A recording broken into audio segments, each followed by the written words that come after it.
नमस्कार दोस्तों, स्वागत है आपका ए टू जेड स्टोरीज अद्भुत ऑफिशियल पर। साधु संत फकीर गुरु रहबरों की सदा ही जय जयकार। भजन का अधिकारी कौन? अधिकारी वही जिसकी मेमोरी। एक युवक विरक्त होकर एक संत के पास पहुंचा। भगवत भजन की प्रबल इच्छा थी। संत ने कहा, तुम स्नान करके शुद्ध होकर आओ। युवक स्नान करने गया और संत ने आश्रम के पास झाड़ू देती हुई भंगिन को बुलाया। वे बोले, ये युवक जब स्नान करके लौटे तब तुम इस पर झाड़ू लगाना कि उस पर धूल उड़कर आए, लेकिन जरा सावधान रहना, वे मारने दौड़ सकता है। जब युवक लौटा तो भंगिन जानबूझकर जोर जोर से झाड़ू लगाने लगी। धूल उड़कर युवक पर आने लगी। उसने गुस्से में आकर पत्थर उठाया और भंगिन को मारने झपटा।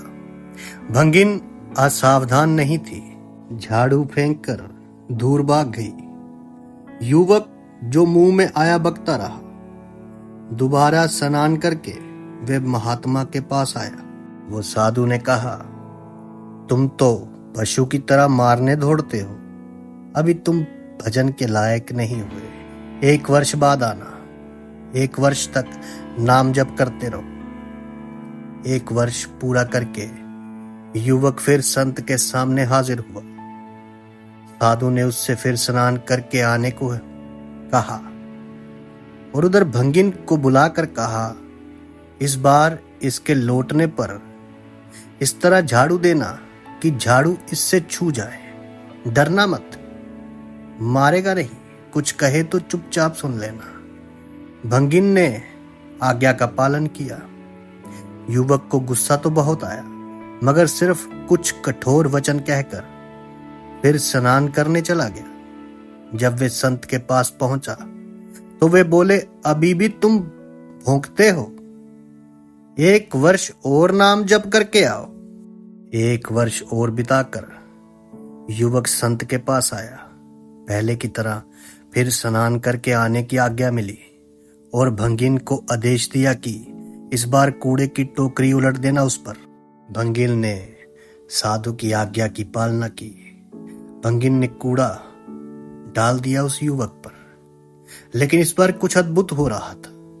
युवक शांत रहा, बल्कि शांत रहते रहते उसने भंगिन के सामने जमीन पर मस्तक टेक कर हाथ जोड़कर बोलने लगा कि देवी, शुक्रिया है तुम्हारा, तुम मेरी गुरु हो। तुम्हारी ही कृपा से मैं अहंकार और क्रोध को जीत सका। तुम ना होती तो ये अहंकार और क्रोध मेरा सर्वनाश कर देता। माथा टेक कर धन्यवाद कहने लगा और धन्यवाद कहकर आगे बढ़ गया। दोबारा स्नान करने गया।